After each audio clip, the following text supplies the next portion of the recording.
네, 고맙습니다. 네. 되게 영광스럽습니다. 이거 제가 일기를 했고, 일기 앞에서 강의를 할 수 있었다는 게 굉장히 영광스럽습니다.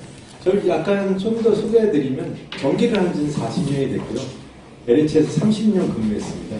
그리고 이 전기를 하다 보니까 통신을 잘 몰라가지고, 2000년에 통신을 좀 공부했고요.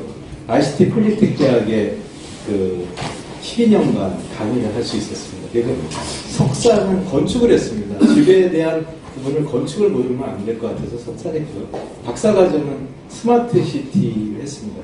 아직 박사는 못 받았습니다. 5년 됐는데 그동안 업무를 좀 더 열심히 하다 보니까 됐고요. 이제 논문을 준비하고 있습니다.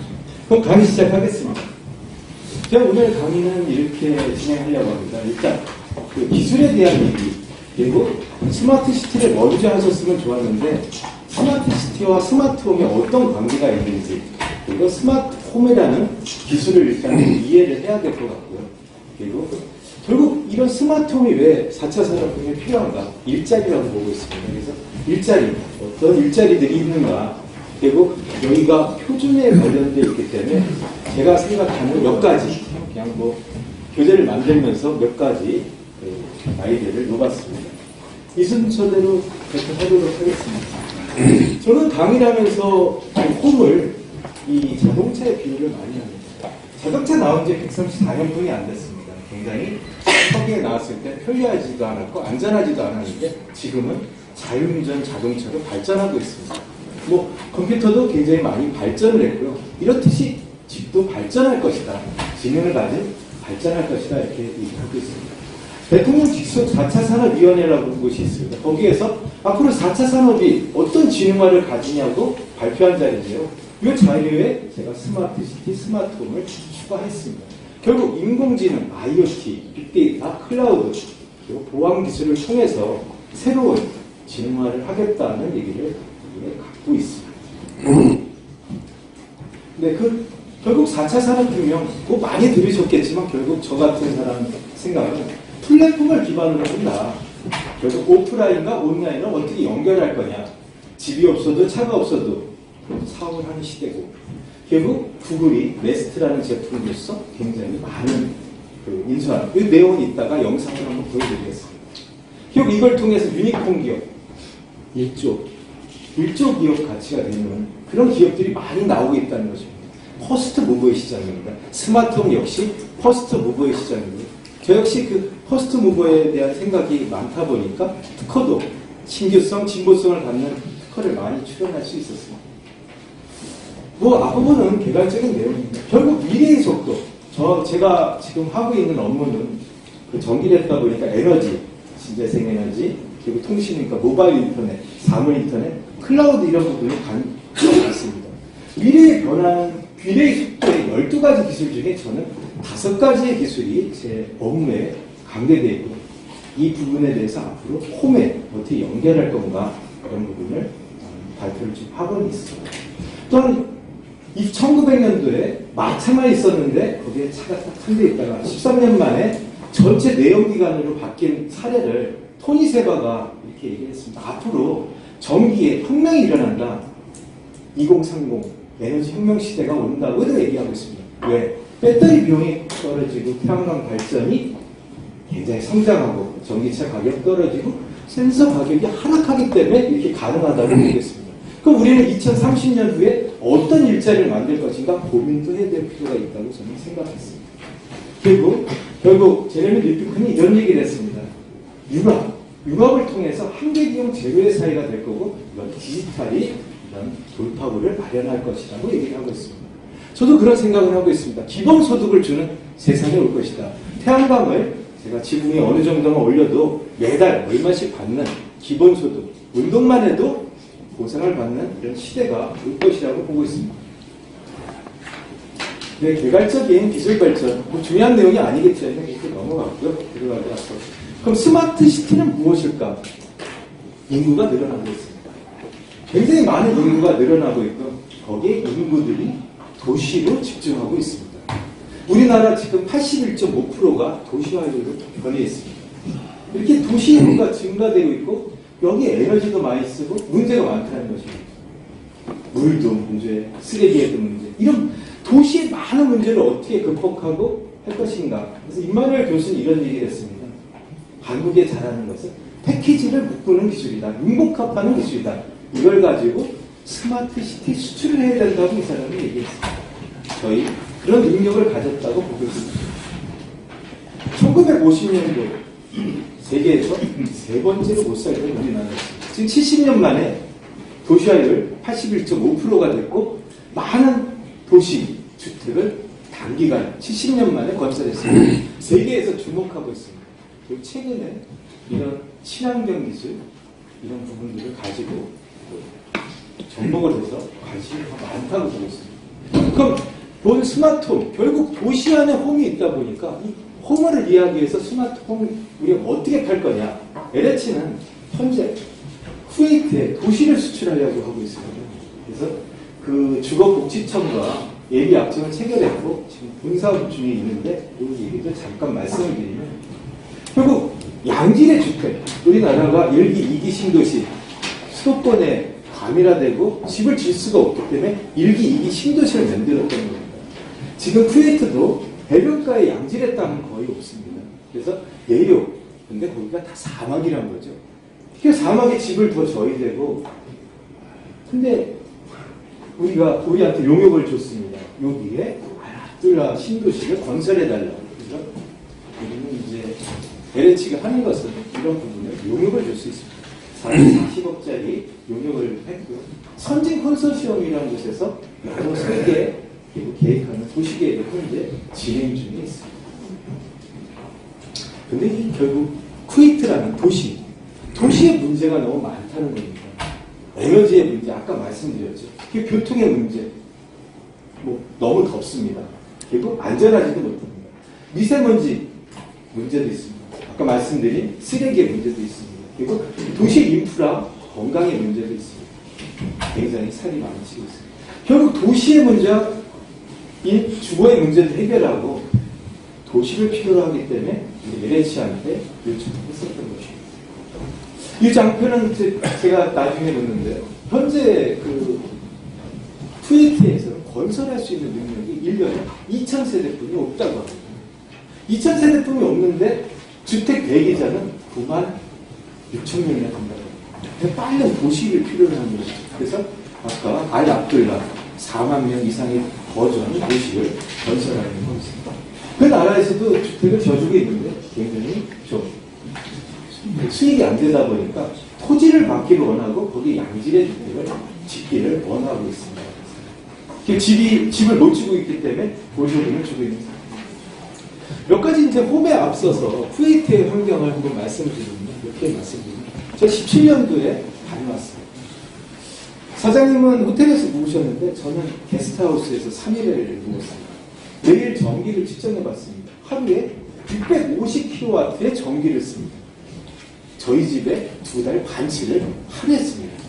120평 정도, 400kW 정도의 규모였습니다.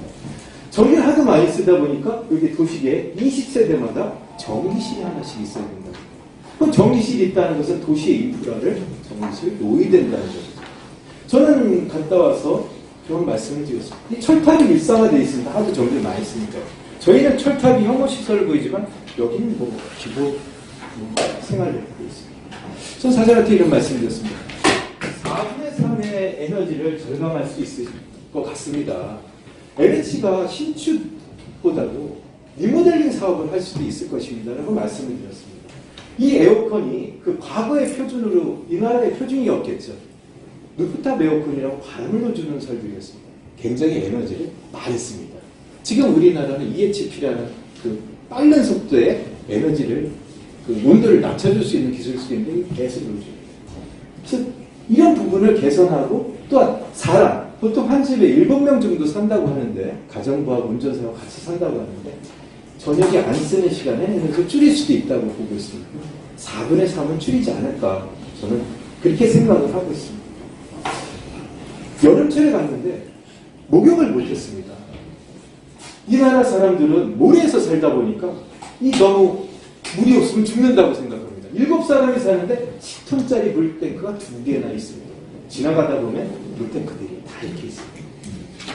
결국 근데 이 물이 쩔쩔 끓으면, 쩔쩔 끓으면 물 성분도 안 좋아졌거든요.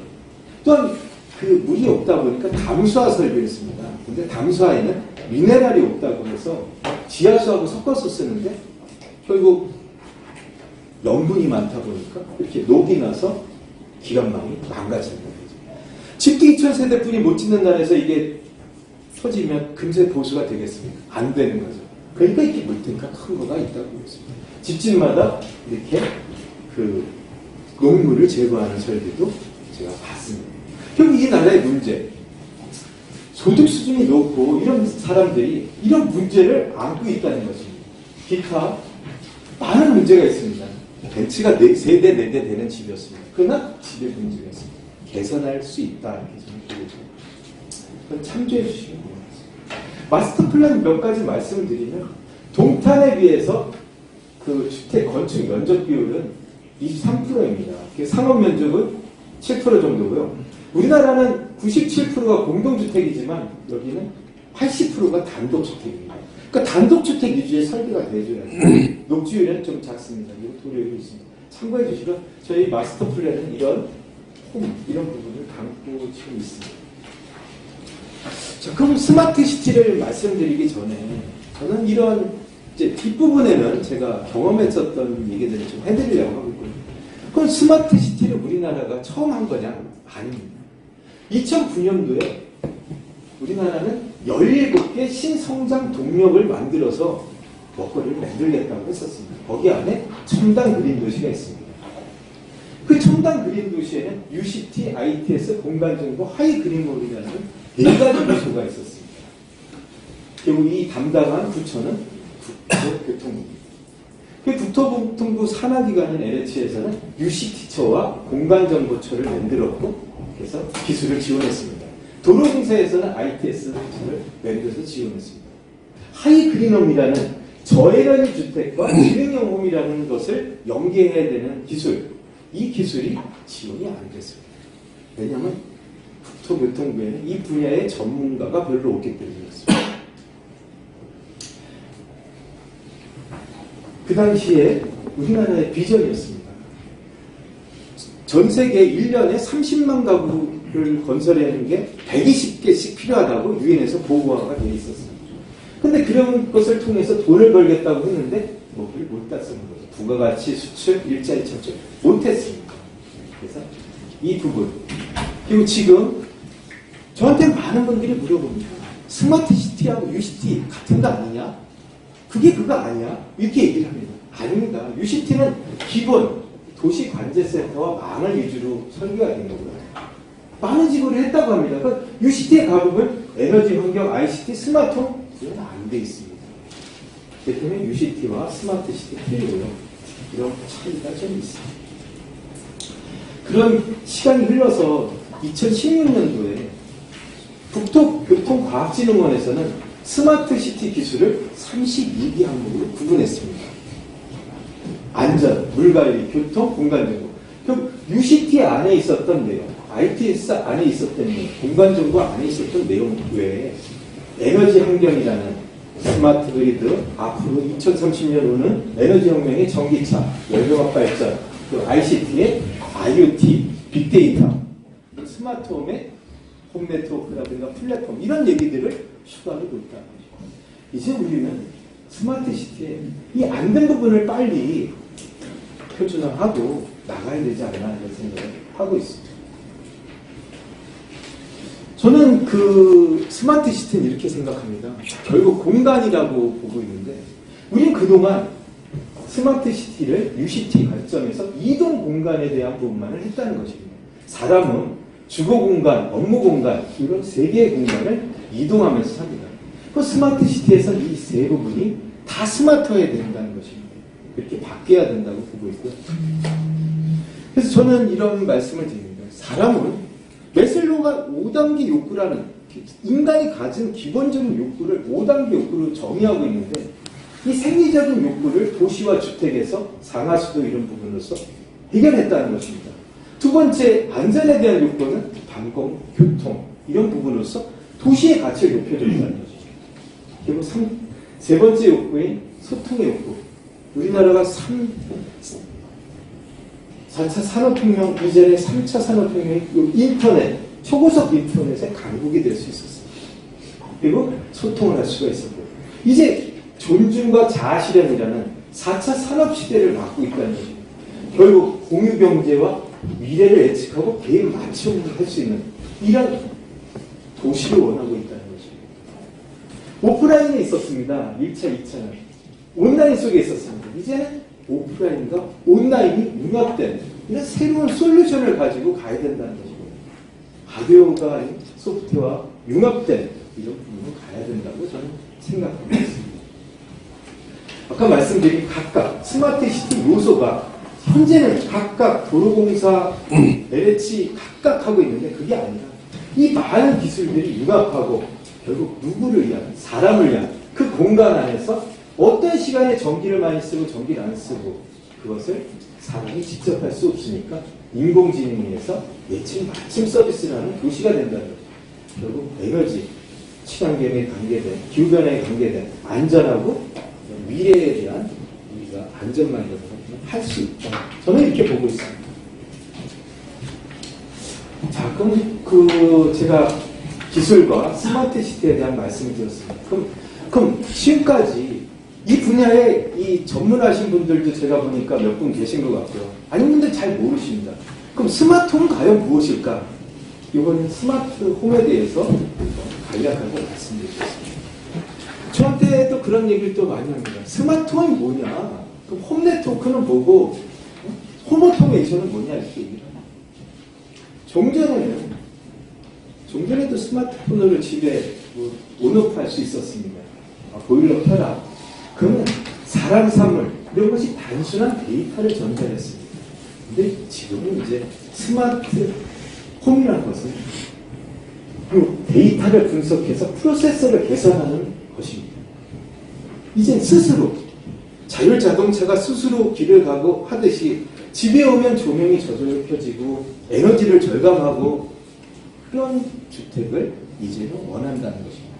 그래서 그런 것을 하려면 어떻게 할 거냐? 4차 산업 얘기를 그렇게 합니다. 초융합, 초연결, 초지능이라고 얘기를 합니다.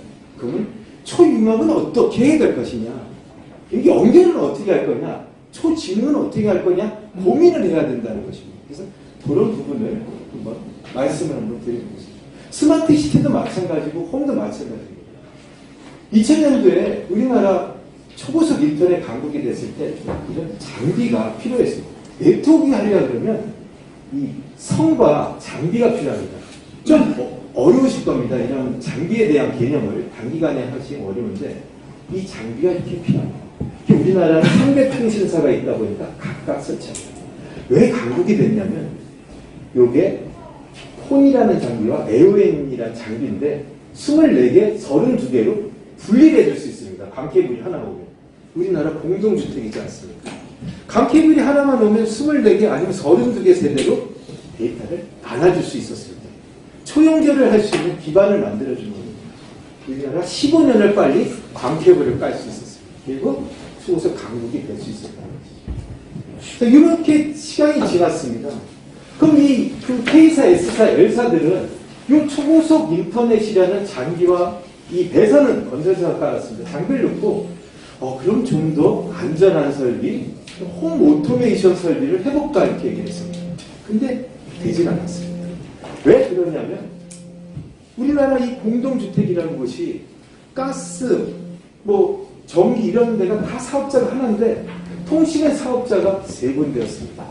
그러다 보니까 통신을 아파트 단위로 관리할 수가 없었던 겁니다. 어떤 분은 K사, 어떤 분은 L사, 네트워크망이 틀리게 됩니다. 가입을 안 하신 분들도 있습니다. 저도 그렇죠. 그러다 보니까 별도의 네트워크를 할 수 있는 망을 깔았고 그 당시에 입출력 장비, 스마트폰이 없다 보니까 월패드라는 것을 그러니까 집에 좀 고급 아파트에 가서 월패드에서 조작을 하면 모두 켜지고 꺼지고 그러나 서서 하는데 너무 불편합니다. 그러나 그런 과도기가 있었고요. 이 홈 네트워크라는 개념은 협의적인 개념입니다. 무선을 할 수도 있고 유선도 할 수 있고 전기선을 갖고도 통신할 수 있습니다. 우리 스마트 시티에는 위성망도 있고 5G망도 있고 광대 와이파이망도 있고 네트워크, 연결을 해줄 수 있는 방법이 여러 가지입니다. 그러나 그것이 속도가 너무 느리거나 데이터를 빨리 못 보내주거나 어떤 통신은 뭐 블루투스 같은 거 멀리까지 가지 않습니다. 비용이 너무 높은 것도 있습니다.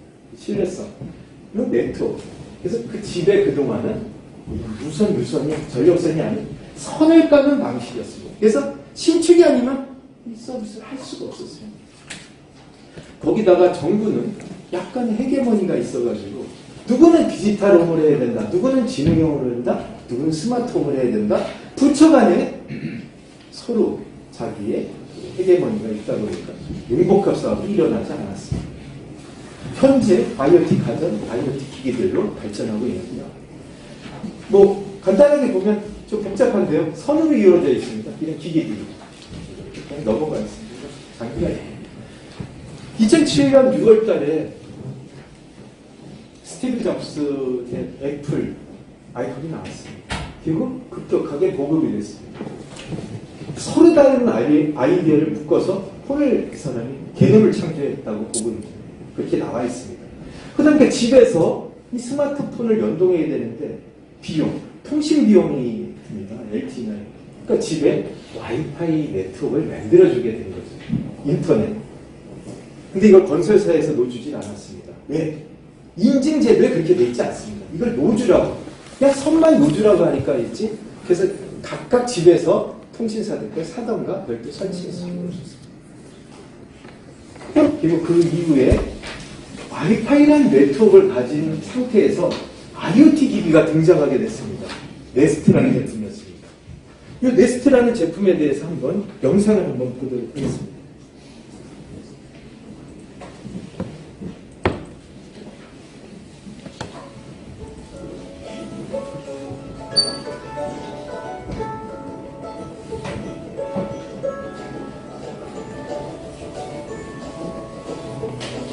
좀 전에 있었던 온도계를 스마트 온도계로 바꾼 겁니다.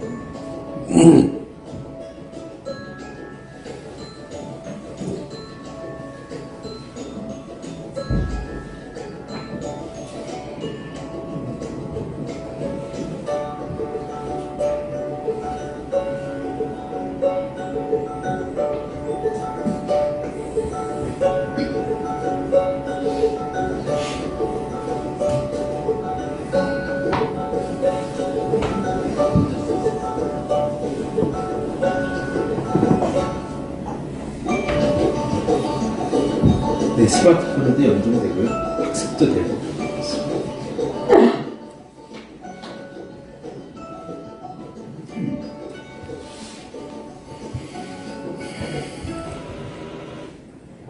이 네스트 회사는 딱 두 개 제품이 있었습니다. 온도 조절기와 가제 감지. 구글이 우리나라 돈 3조 2천억에 인수를 했습니다. 이 스타트업 기업. 그래서 IoT 활성화 보고 있죠. 그 뒤로는 뭐 많은 IoT 기기들이 나오고 있습니다. 그리고 LG U 플러스 현재 서비스 사업도 하고 있죠. 결국 그 부분들이 어떻게 그냥 단독으로 연동된 게 아니라 클라우드하고 연동된 거죠.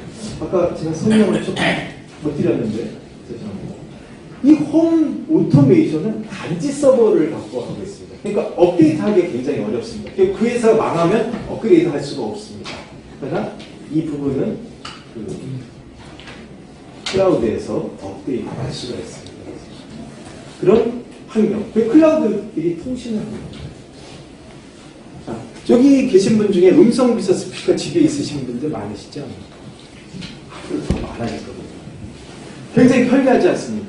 아직은 시작입니다. 자동차 처음에 굉장히 열악했습니다. 그러나 지능을 가졌습니다. 집에 음성비서 어떤 기능들이 들어가고 있고 전 세계에 이런 것을 누가 잡으려 하고 많은 기업들이 지금 플랫폼을 만들고 있습니다.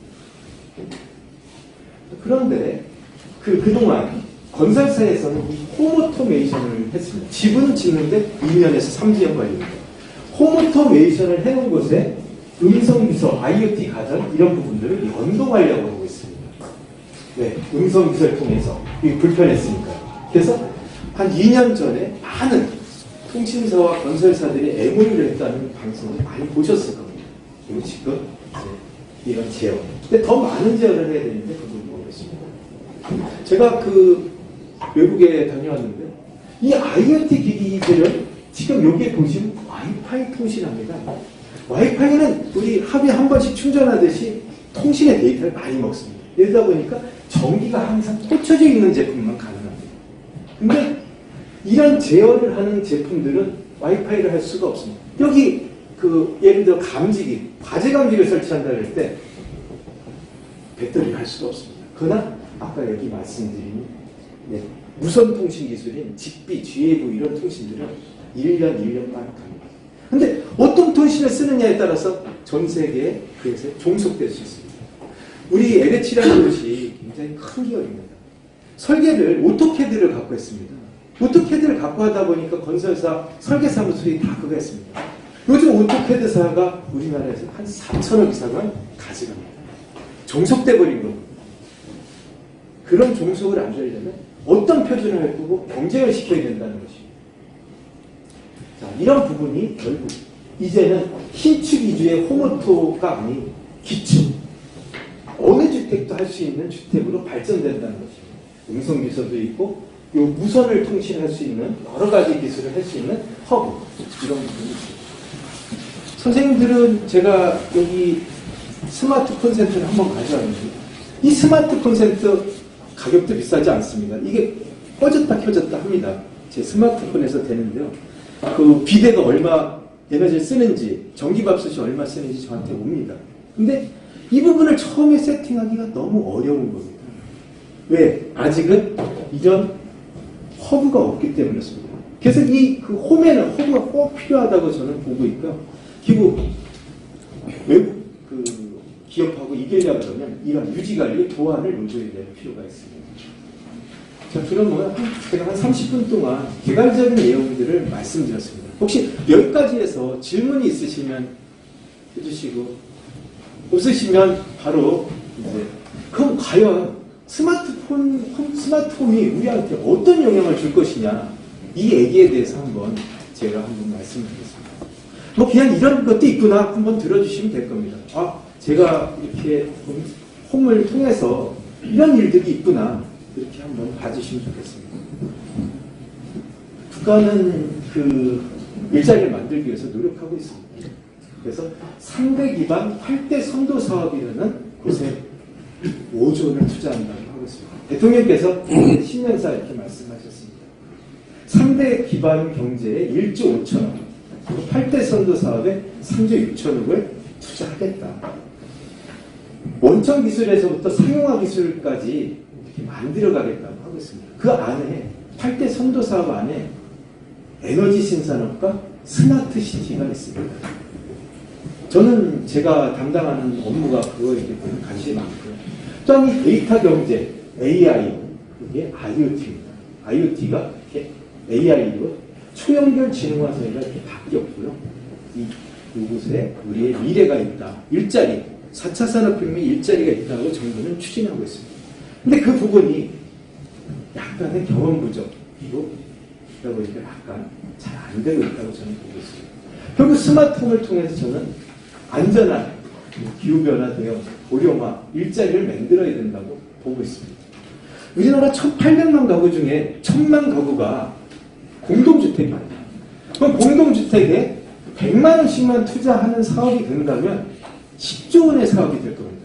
그럼 100만 원씩 투자해서 어떤 이익을 가져올 것이냐 그런 내용들이 지금 말씀을 드리려고 하고 있습니다.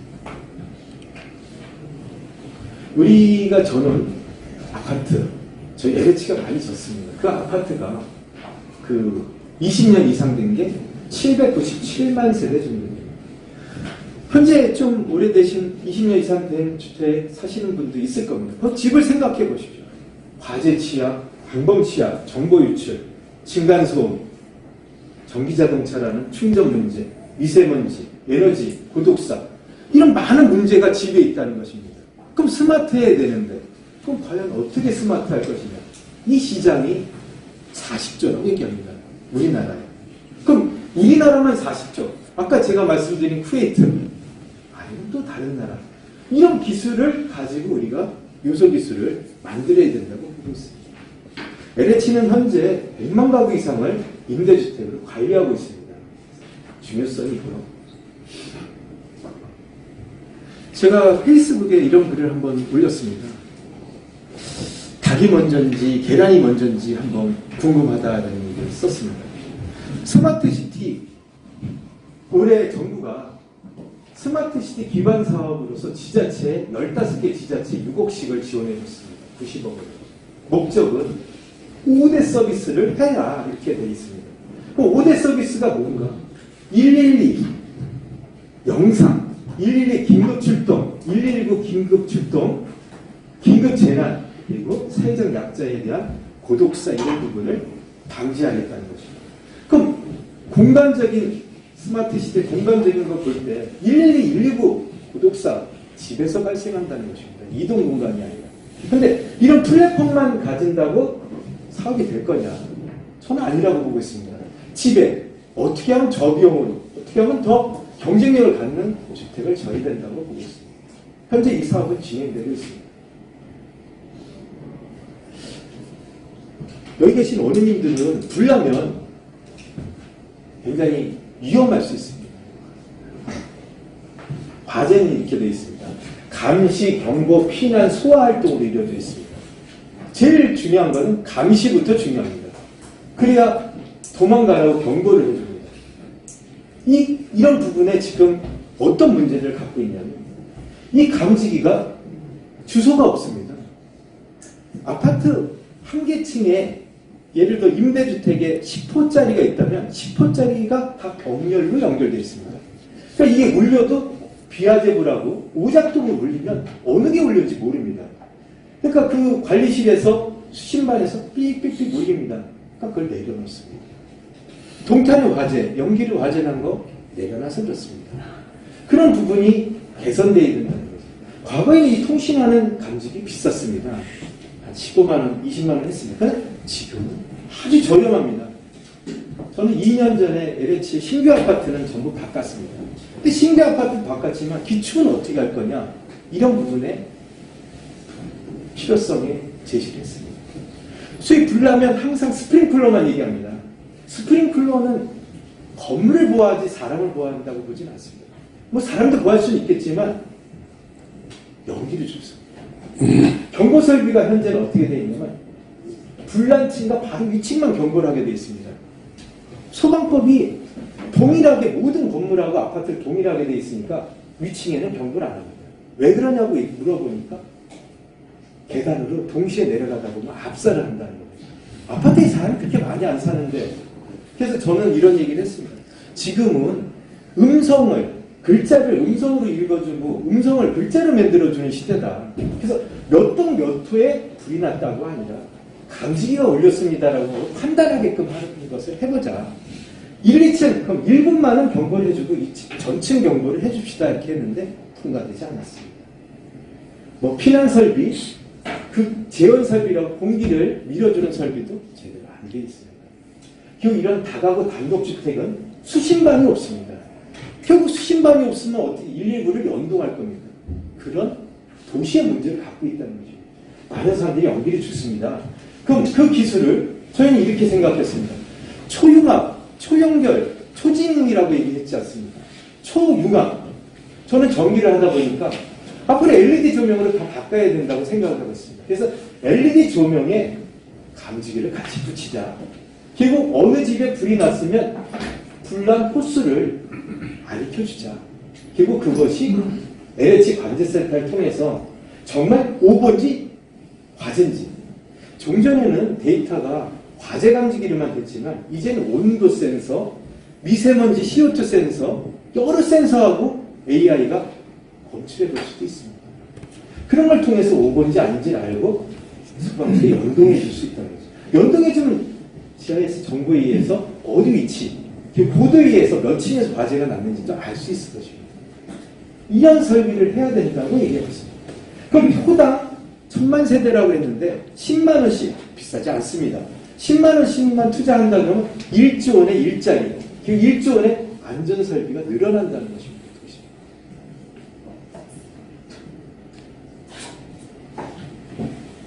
엄청 기술이 좋습니다. 이게 고장이 났는지 아닌지. 종전에는 한 달에 한 번, 아니면 1년에 한 번 통신하던 게 아니라 실시간으로 통신하다 보니까 이 감지기가 오류인지 아닌지를 알 수 있다는 것이죠. 왜? 통신 속도가 너무 빠르니까. 그래서 어디에서 불났는지에 따라서 위치 정보, 결국 어떻게 대응하라는 것까지 스마트폰에 알려줄 수도 있다는 것이죠. 두 번째, 안전에 대해서 첫 번째 말씀드렸습니다. 이것 말고도 안전이 개선되어야 될 게 되게 많습니다. 두 번째는 에너지에 대해서 말씀을 한번 드리겠습니다. 기후변화 굉장히 문제가 큽니다. 덥지 않습니까? 또 비도 안 오고, 이번에 화재도 많이 났지 않습니까? 근데 주택이 교통에서 3분의 1, 주택에서 3분의 1, 산업에서 3분의 1 에너지를 쓴다고 합니다. 우리나라 산업을 해야 되지 않습니까? 산업에서 3분의 1 줄일 수 없습니다. 그럼 어디에서 줄여야 됩니까? 건물에서 줄여야 됩니다. 빌딩이나 주택, 여기서 줄여야죠. 그러니까 앞으로 교통은 전기차로 줄여야 된다고 보고 있습니다. 그럼 그 주택에서 에너지를 어디에서 쓰느냐? 사계절 계속 쓰는 에너지가 있습니다. 어떤 데는 동절기만 쓰는 곳이, 동절기만 쓰는 건 난방이고요. 나머지는 사계절 씁니다. 그 중에 물 에너지를 쓰는 게 있고 전기 에너지를 쓰는 게 있습니다. 친환경 에너지 주택을 져야 된다고 그 국토부는 추진을 했습니다. 현재 신축은 60%를 절감하는 주택을 짓는다고 하고 있습니다. 그럼 정말 60%의 광열비를 줄였는가를 한번 고민해 봐야 된다고 저는 생각하고 있습니다. 많은 투자가 패시브 위주로 됐습니다. 패시브 당연히 해야 된다고 보고 있습니다. 창호나 벽, 성능 좋아져야 된다고 보고 있습니다. 그러나 이 많은 돈이 아닌 조금의 돈만 가지고도 온도 조절이나 에너지를 절감할 수 있는 기술, 그리고 태양광을 설치할 수 있다는 것입니다. 디자인도 개선하고 이런 부분을 통해서 우리가 제로 에너지 대응하죠. 쿠웨이트 더운 나라입니다. 더운 나라에 어떤 방식으로 겨울철 에너지를 줄일 것이냐. 에어컨을 관리해야 되지 않겠습니까? 그래서 에너지를 어떻게 절감하는지에 대해서 좀 몇 가지 말씀을 드려보겠습니다. 20년 이상 된 주택, 여기 계실 겁니다. 저도 이런 집에 살고 있습니다. 난방을 조절하는데 한 군데서 조절을 합니다. 절감하겠다고 주방 싱크대하고 이걸 잠글 수도 있습니다. 그건 번거롭습니다. 예전의 주택은 5.4인 기준이었습니다. 그럼 지금은 2.4인입니다.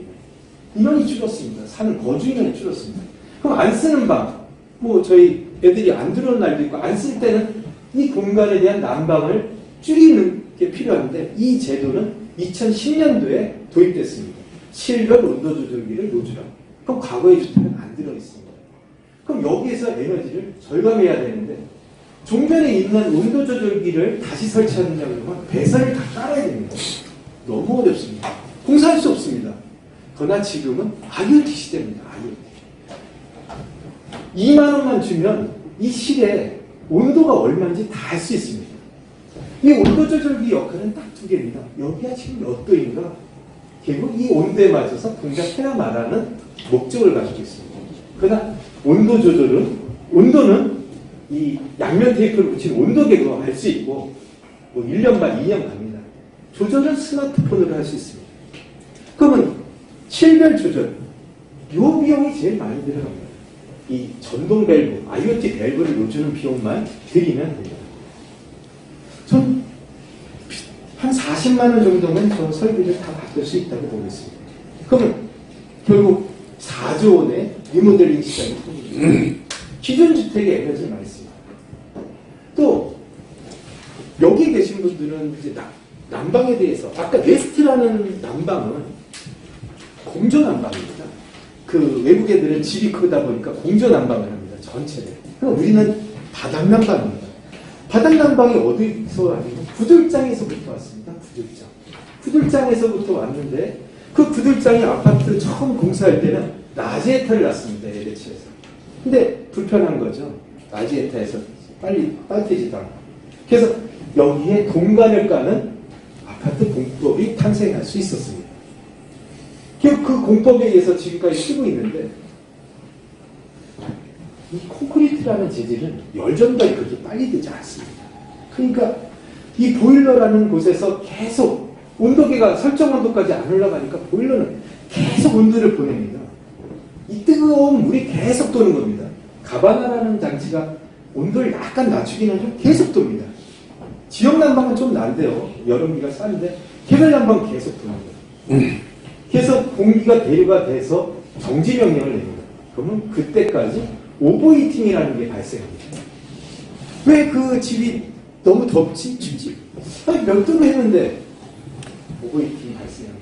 근데 이 오버히팅을 내가 지금 현재 몇 도인데 외부가 어느 도인데 이거를 어느 정도면 좋겠다 조절할 수가 없습니다. 그러나 이런 부분을 얘는 인공지능을 가지고 미리 예측해서 이 부분에서 꺼줄 수 있습니다. 이 부분을 실증을 해봤습니다. 실ver 온도는 못했습니다. 그 집이 실ver 온도 조절이 다 돼 있는 집이기 때문에 끄기만 했습니다. 1시간일 때는 50분, 30분일 때 25분 소비자 모르게 껐습니다. 그랬더니 11%가 절감했고 소비자는 전혀 잘 모르는 상태에서 11%가 줄었습니다. 결국 앞으로의 초지능, 인공지능이 예측해서 학습을 해서 꺼주는 기술, 이런 기술이 우리가 가야 될 기술이라고 보고 있습니다. 지금 베트남, 이런 나라, 쿠웨이트도 겨울철이 약간 춥다고 합니다. 캐시미어가 잘 팔린다고 합니다. 그런 곳에 팔아야 된다고 생각하고 있습니다. 다음은 스마트 그리드라는 것입니다.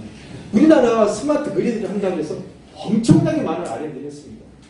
그것이 결국은 어떤 사용자가 얼만큼 쓰느냐에 따라서 열과 전기를 조절하겠다는 기술인데 이 부분이 굉장히 많습니다. 근데 이런 부분에 이건 간단히 넘어가서 말씀을 좀 드리면 결국 전기 개념에서 본다는 때 좀 전에 한전에서 전력망을 공급했는데 여기에 정보통신을 기술을 넣어서 실시간 에너지 사용량에 따라서 수요 관리를 해보겠다는 것이 스마트 그리드입니다. 결국 그 기술을 한전에서 맡아서 하고 있습니다. 혹시 오늘 여기 한전에 계신 쪽에서 오셨는지 모르겠는데 한전은 전기를 팔아야 수입이 된다고 보고 있습니다. 저희 집을 짓고 도시를 건설해야 돈을 낸다고 보고 있습니다. 근데 이 전기를 줄인다는 것이 사업 목적하고 약간 틀리다고 보고 있습니다. 효율을 높여야 됩니다. 그래서 이게 5가지 기술로서 얘기를 하고 있습니다. 전력망을 진행하자, 신재생 에너지, 또 앞으로 전기요금을 실시간 하자 이렇게 얘기를 하고 있습니다. 그리고 전기차 충전, 소비자의 역할을 얘기하고 있습니다. 그러나 저는 외국에서 본 자료에 보면 공동주택 중심으로 스마트 그리드가 이루어진다. 스마트폰을 기준으로 가전기기와 이런 온도, 이런 충전, 이게 역할이 바뀌어진다고 거기에 되어 있습니다. 결국 스마트 그리드는 결국 소비자가 수요 관리를 해줘야지만 된다는 거죠. 공급자가 해주는 것이 아니라. 아침부터 저녁까지 에너지 사용이 틀립니다. 우리는 1억만 킬로를 갖고 있습니다. 전기 생산. 지금도 전력거래소 사이트에 들어가면 에너지 사용량이 나와 있는데 낮에 많이 씁니다. 그리고 낮에 중에 여름철, 겨울철에 많이 씁니다. 요것 때문에 많은 발전소를 더 진다고 보고 있습니다. 그리고 앞으로 전기차, 초저녁에 가서 전기차를 충전할 거라고 보고 있습니다. 그런 시대에 우리는 어떻게 할 거냐. 전기계는 그렇게 얘기하고 있습니다. 그래서 에너지의 효율을 좋게 하자. 그리고 요 수요 반응에 따라서 요 부분만을 낮춰주자. 이 기술로서 가자 이렇게 얘기하고 있습니다. 이 기술은 세계를 바꾸는 10대 기술로 선정되어 있습니다. 스마트 그리드가. 그래서 이런 부분을 통해서 저희는 요즘 이제 사회적인 문제가 되고 있지만 ESS에 충전을 하자. 결국 낮 시간에 태양광 발전을 하고 아파트마다 비상발전기가 있습니다. 이 비상발전기 규모가 엄청 큽니다. 부족할 때 비상발전기를 돌리자. 정전이 되지 않고 바로 돌려줄 수 있는 기술도 지금 나와 있습니다. 그런 기술로서 비상발전기를 돌려주자. 결국 초저녁에 조명과 전기차의 에너지를 분산해주자. 그래서 이렇게 편안한 수요 관리를 하는 것이 맞다 이렇게 보고 있습니다. 그래서 ESS도 실증을 했고요. 요즘 화재가 발생하고 있습니다. 저 과도기라고 보고 있습니다. 처음부터 잘 안 될 수도 있었다고 보고 있습니다. 그러나 이런 기술을 저희가 겪으면서 전 세계에 앞선 ESS 충전 기술을 우리가 확보해야 된다고 저는 생각하고 있습니다. 그리고 이런 일들은 오프라인에 있는 것을 플랫폼에서 절감하게 되어 있고요. 맞춤 매칭 서비스로 절감하게 되어 있는 뭐 정부의 역할입니다. 그럼 공동주택은 어떤가 이렇게 한번 보겠습니다. 종전에는 안전에서 경기를 그냥 공동주택에 주는 역할뿐이 없었습니다. 단순한 단방형이었습니다. 하나 지금은 안 그렇습니다. 공동주택에 태양광이 있고요. ESS가 있고요. 전기차, 에너지 하베스트 이런 기술이 있습니다. 그래서 앞으로 공동주택을 중심으로 한 프로슈머라는 새로운 사업이 나올 것이다 이렇게 얘기하고 있습니다. 관리형으로 에너지를 피크를 절감하면서 하겠다는 기술이 나올 것이라고도 얘기하고 있습니다. 저는 그 초고속 인터넷을 우리나라가 잡았듯이 이런 에너지 신산업과 스마트 시티를 우리나라에 있는 공동주택 중심의 스마트홈 이것으로 잡아야 된다고 생각합니다. 뭐 태양광 발전도 LH가 처음 넣을 때만 해도 엄청나게 이 공사비가 비쌌습니다. 1kW 하는데 1,100만 원 정도 했습니다. 요즘은 200만 원이 안 됩니다. 3kg만 설치하면 한 달 보통 300kWh를 생산할 수 있습니다. 다만 공간적인 문제가 있습니다. 그러나 앞으로는 이런 부분이 꼭 아파트가 아닌 협동조합을 만들어서 유부지에 자기 태양광 사업을 하고 그 돈으로서 연금처럼 받는 시대가 올 거라고 저는 보고 있습니다. 저희 뭐 모든 아파트에 지금 태양광 설비를 제가 다 넣도록 했고요. 그리고 공동주택에 IoT라는 기술을 가지고 그리고 이런 에너지 신산업과 IoT라는 그 스마트홈을 할 수 있다. 저는 이렇게 보고 있습니다. 몇 가지 사례를 한 번 더 말씀드리겠습니다. 조명에 대한 얘기는 국민 비안이 될 것이라고 보고 있고 스마트홈의 마중물이 될 것이라고 저는 생각을 했었습니다. 저는 이런 생각을 많이 합니다. 어떤 강의에서 보니까 이스라엘 젊은이들이 인터넷이 나올 때 토론했다고 합니다. 모여가지고. 앞으로 인터넷 시대에서 뭐가 가장 잘 될까? 방화벽이라고 얘기합니다. 그래서 9명이 방화벽 기술을 만들고 그걸 페이팔에 1인당 2억 불씩 받고 팔았답니다. 그래서 그걸 가지고 앨런 머스크는 전기차를 만들고 있고 누구는 구글을 한다고 합니다. 그렇듯이 저는 그 당시 10년 전에 LED라는 조명이 점점 밝아지고 많이 나오고 세미나를 보니까 그렇게 전망이 있었습니다. 단가는 굉장히 비쌌습니다. 어디부터 쓸 것인가? 결국 공간, 사람 공간 시간이라고 보는데 어디부터 쓸 것인가? 24시간 전기가 켜지는 지하주차장부터 쓸 것이라고 생각을 했습니다. 그래서 지하주차장에 LED가 들어갈 것이다. 그 당시 25만 원 정도 했습니다. 지금은 3만 원도 안 합니다. 근데 25만 원 하는 제품이 들어갔는데 이 등을 왜 계속 켜놓는가? 계속 켜놓으면 에너지도 쓸 거고 수명도 짧아질 텐데 왜 그럴까?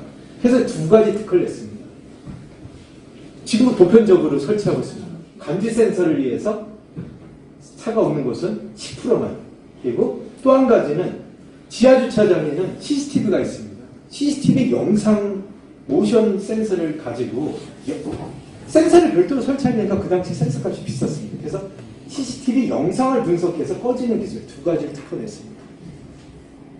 LH는 5년 걸렸습니다. 제가 도입하는데. 보수적입니다. 그 공급기간이 보수적입니다. 해보니까 85%가 절감됐습니다. 지금은 보편적 다 씁니다. 저 로열티 받지는 않습니다. 결국 특허라는 것이 약간 들리면 또 특허가 출연됩니다. 저는 아쉬운 점은 프로그램 CDM이라는 온실가스 감축권을 못 받았다는 게 정말 아쉽다는 것입니다. 왜? 우리가 IoT 이런 LED 기술 가지고 온실가스 이만큼 감축했다. 결국 37% 우리는 BA 대비 37%를 절감해야 되는데 하면 사와야 된다는 겁니다. 그럼 뭘 했다고 외쳐야 된다는 것이죠.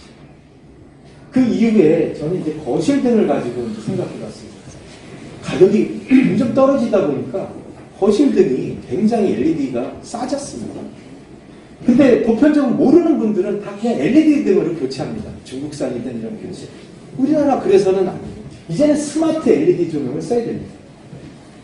종전에 50W 6달 설치했습니다. 소금 제어라 반반씩 할 수도 있지만 다 켤 수도 있습니다. 그걸 LED로 바꾸면 120W를 주는데요. 4년 전에 실증했습니다. 지금은 75W면 동일한 밝기를 냅니다. 근데 이 밝기를 조절함으로써 소비자들이 얼마나 절감하는가 해보니까 무려 75%를 절감할 수 있었어요. 이거 교체하는데 20만 원씩 든다 그러면 2조 원의 사업이 가능할 것이라고 보고 있습니다. 그래서 저는 작년 초에 그 국회 토론을 개최했습니다. 선생님들 전기를 잘 모르셔서 그런데 전기료를 내면 전력 산업기반 기금을 떼어갑니다. 부가가치세 떼어가듯이 3.75% 떼어갑니다. 그 돈이 무려 4조 5천원 있었습니다. 그래서 저는 다른 예산은 500억 이상 받으면 예탈을 받아야 된다고 너무 어려우니까 이 기금을 좀 쓰자. 1조만. 결국 소비자들이 낸 돈이니까 소비자들한테 다시 돌려주자. 그 부분을 LED를 하나씩 교체하는 비용에 10만 원씩만 보조금을 주자. 대신 전기가 부족할 때 이 조도를 강제적으로 내리게끔 해달라. 대신 내리면 돈을 준다는 거죠. 포스코 같은 데는 여름철 휴가 가면서 100원 미만짜리 전기를 쓰면서 그때 끔으로써 800원씩 보상받습니다. 요즘 이제 조금 제도가 바뀌었죠. REC라는 제도로 바뀌었는데 그런 DR 시장이 있습니다. 그 여름철 수요를 줄이기 위해서. 베가트식 아까 제가 말씀드렸을 때 그 거실 등만 바꿔도 됩니다. 베가트식만 절감해도 1000만 세대면 원전 하나 정도의 에너지입니다. 굉장히 큰 에너지입니다. 제가 아까 보여드렸던 이런 스마트 플러그, IoT 플러그입니다. 이런 플러그가 KT, SK, LG가 쓰는데 좀 전에 우리는 대기전력이라는 부분을 되게 많이 얘기하고 있습니다. 스탠드바이 1와트로 가정기기들이 다 1와트로 줄었는데 이 대기전력 차단 콘센트를 누라고 합니다. 근데 되게 불편합니다. 뭔지 모릅니다. 얼마만큼 대기전력이 있는지 모릅니다. 그러나 이 콘센트는 스마트폰으로 다 알 수 있습니다. 결국 이 콘센트나 이런 것이 에어컨을 제어할 수 있다는 것입니다. 에어컨을 제어했을 때 이 집이 그 에어컨을 꺼줬다면 플랫폼에서 꺼준 시간을 알 수 있습니다. 그건 보상해 줄 수 있다는 것이죠. 별도로 고비용의 에어컨을 설치해주지 않아도 기존에 설치된 에어컨을 가지고 수요 관리할 수 있다는 거예요. 엄청난 에너지입니다. 이 부분은. 일반 가정뿐만 아니라 이런 상업용 건물에도 수요 관리가 가능한 것이죠. 얼마 안 됩니다. 10만 원도 안 됩니다. 그런 비용을 가지고 우리는 바꿀 수 있다는 것이죠. 계량기 한번 말씀드리겠습니다. 전기를 쓰면 저는 이제 아까 차에 많이 비유한다고 했지 않습니까? 택시를 타면 과거에 거리 요금이었습니다. 여기 중대까지 오는데 항상 요금이 같았을 겁니다. 그러나 지금은 아닙니다. 시간, 거리, 시간이라는 요소가 들어가 있습니다. 거기서 많이 막히면 돈이 더 많이 옵니다. 역시 전기도 좀 전에 한 달 쓴 요금을 가지고 누적해서 돈을 냈는데 앞으로는 아닙니다. 비싼 시간에 낸 사람, 많이 쓴 사람, 작은 시간에 많이 쓴 사람에 대한 요금을 틀리게 하겠다는 것이 스마트 그리드입니다. 그리고 이 계량기를 보급하겠다고 하는데 한전에서 사업을 하고 있습니다. 1조 4천억을 투자해서 하겠다고 하는데 대부분 다 안 되죠. 왜 그러냐면 공동주택은 5종 계량을 합니다. 많게는. 개별 난방지구는 3종 계량을 하는데 5종 계량입니다. 한전의 역할은 계량기, 전기 계량기만 있지 극한 난방까지 있지 않습니까? 그래서 아파트에 대한 표준을 해야 된다고 2010년에 많이 얘기했는데 안 됐습니다. 최근에 한다고 합니다. 전 너무 안타깝습니다. 우리가 혁신도시, 세종시 많은 건물에 졌는데 빨리 그 기준만 표준을 해줬다면, 완전히 쓰는 기준을 해줬다면 다시 교체하는 사업도 안 할 거고 빠른 스마트 그리드 사업을 할 수 있을 것으로 봤습니다. 결국 화재가 나면 전기사고라고만 얘기를 하는데 앞으로는 각각 회로별로 전기가 얼마나 사용되는지도 알 수 있는 기술이 지금 나와 있습니다. 결국 여기가 누전인지 합선인지 뭐 여러 가지를 플랫폼에서 워낙 통신 속도가 빠르니까 알아내는 기술까지 발전되고 있습니다. 그럼 이런 기술을 넣자고 자꾸 해야 되는데 그 집을 짓는 것이 건축 위주로 짓다 보니까 이런 IoT 기술에 대해서는 되게 소극적입니다. 비싸지도 않습니다. 이런 기술이 필요하다고 보고 있어요. 요즘 이제 제일 그 국가에서 화두는 미세먼지입니다.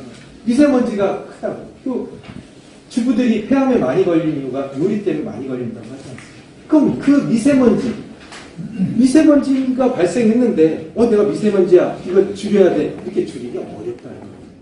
그럼 종전에 이런 푸드가 IoT 기능, 집비도 좋고 와이파이도 되고 이 칩이 얼마 비싸지 않습니다. 이제는 워낙 저렴합니다. 그런 것을 놓으라. 그리고 이 기능이 이 미세먼지 센서하고 연동되라. 이렇게 하면 어떤 플랫폼 사업자들이 그런 서비스를 하겠다고 나올 거고요. 어렵지 않습니다. 많은 비용을 들여서 이런 하드웨어 위주로 있지 않고 이제는 편리하고 더 안전한 설비를 해줘야 된다고 저는 보고 있습니다. 최근에 이제 그 검증받고 있는데요. 아파트에서 불편한 점이 있습니다. 음식물을 버리는 겁니다. 승강기를 타고 내려오는데 냄새가 납니다. 세종시에는 관로 이송 설비라는 것을 했습니다. 관로. 그러니까 음식물을 어차피 갖고 내려야 되는데 통에다 넣습니다. 근데 그 기술은 엠백이라는 회사가 갖고 있습니다. 이 땡기를. 우리나라는 종속돼 버린 겁니다. 결국 관로, 일반 쓰레기는 가능한데 음식물은 관로에 떡이 됩니다. 그래서 LH 연구원이 그 전공 과제를 수행했습니다. 디스포저를 쓰고 싶어 하는데 디스포저에서 80%의 고용물은 말려서 버리거나 버리게 되어 있습니다. 근데 이 파는 사람들이 하고 쓰는 사람이 불편하니까 직결시켜 버립니다. 여기에 그 하수관이 막히고 오염이 됩니다. 결국 욕조가 발생하게 됩니다. 그래서 모든 물을 저장 탱크로 담아가지고 이 저장 탱크에 있는 것에 고액을 건더기를 걸려내서 건더기는 발효화를 시키겠다는 기술을 했습니다. 저는 이렇게 볼 때 왜 그럴까? 모든 물, 제가 설거지는 자주 안 하는데 가끔 할 때 이렇습니다. 95%는 물을 씁니다. 그 쓰레기 버릴 때 디스포자는 잠깐뿐이 안 쓸 거라고 봤습니다. 근데 많은 물을 다 받아서 버리면 에너지를 많이 쓸 거 아니겠습니까? 그래서 저는 여기에 디스포자 옆에 IoT 콘센트를 놓습니다. 그래서 이 디스포자가 동작할 때 보통은 그냥 배관에 버리는데 절체가 돼서 그때만 고액을 분리하는 기술을 적용해봤습니다. 대전에 실증을 하고 있고요. 이런 기술이 새로운 기술이라는 겁니다. 50층 이런 아파트, 4층 아파트, 더스트 시트가 있는 것도 있습니다. 그러나 지하에 냄새 납니다. 이런 새로운 기술들이 있다고 보고 있습니다. 또 한 가지 소개를 드리면 제가 화장실 가면 불편한 점이 있었습니다. 10년 전. 그래서 이것도 한참 전에 이제 특허를 냈는데 고민을 너무 많이 했습니다. 죄송스럽지만 화장실 가서 하는 이유가 대변을 보거나 샤워를 하는 경우가 있는데 대변을 보고 나오면 냄새가 빼질 때까지 팬을 계속 켜놓습니다. 목욕을 하면 그 습기가 드레스룸으로 들어오면 결로가 생기니까 계속 켜놓습니다. 근데 까먹습니다. 나이가 자꾸 드니까 까먹습니다. 그럼 계속 에너지를 소모하지 않습니까? 그리고 이게 LH는 한 35W급을 씁니다. 일반 아파트들은 아주 성능이 같은 걸 쓰는데 우리 좋은 걸 씁니다. 그래서 이 부분을 스스로 좀 하면 안 될까? 내가 들어간 시간에 따라서 조도도 바꿔주고 팬도 더 돌려주고 그런 기술을 만들었습니다. 그리고 그런 기술이 사람마다 해보니까 나는 1시간 더 돌려줬으면 좋겠어. 10분들 너무 생각이 틀린 겁니다. 불빛 색깔도 어떤 분은 하얗게 어떤 분은 노랗게 이런 식으로 연색성을 틀리게 돼서 그런 앱을 또 만들었습니다. 결국 초융합, 초연결 이런 관계를 만들었던 것입니다. 제가 이런 조명에 대해서 전기를 하다 보니까 우리나라 고독사를 방지하겠다 그래서 많은 예산을 썼습니다. 근데 안 됐습니다. 활성화. 왜 안 됐냐면 비용이 너무 높은 거죠. 경제성이 안 나옵니다. 그래서 전 융합 어차피 거실 조명에 센서 등처럼 자리에 나가면 꺼지게끔 했습니다. 화장실에 수면등이라는 패널 조절하는 등을 놓습니다. 현관에 센서 등이 있습니다. 그리고 방범 스위치가 있습니다. 에너지 얼마 썼는지 압니다. CO2 압니다. 반려견이 있을 수도 있습니다. 반려묘가 있을 수도 있습니다. 그렇기 때문에 이 센서만 갖고는 좀 부족하고 그런 호흡, 동물은 한 10분의 1만 호흡을 한다고 합니다. 이런 기존 기술을 가지고 통신을 통해서 고독사를 방지하면 아주 저비용이 가능하다고 저는 보고 있습니다. 그래서 이런 실증을 해야 된다 하고 있는데 별로 사이트를 아직 못 구했습니다. 또 한 가지, 공동주택에서 어떤 불편함이 있습니까? 층간소음 불편하지 않습니까? 울리는 소리.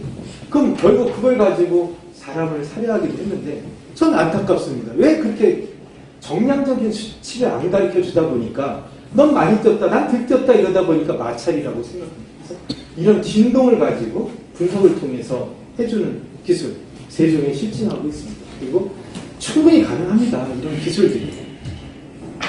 뭐 기타, 에너지를 절감할 수 있는 기술도 있고요. 공동주택이다 보니까 세대만만 있지 않습니다. 집배원들 요즘 맞벌이 1인 가구 늘어나고 있지 않습니까? 등기업 변형은 3번 알고 집배원.